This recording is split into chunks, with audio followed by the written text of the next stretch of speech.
என் பேர் ஜோஷினி. நான் 4ஆம் வகுப்பு படிக்கிறேன். நான் இன்று கர்ம வீரர் காமராசா பற்றி பேசப் போகிறேன்.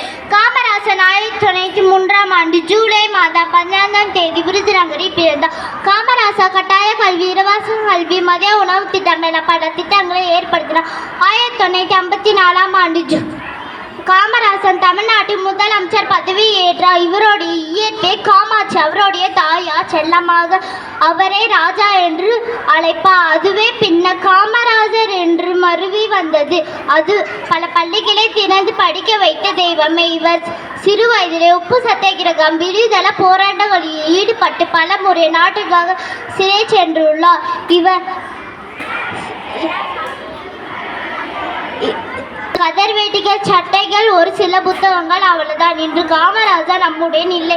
ஆனால் அவர் ஏற்றி வைத்த கல்விக்கான இன்னும் மெருந்து கொண்டிருக்கிறது. நன்றி.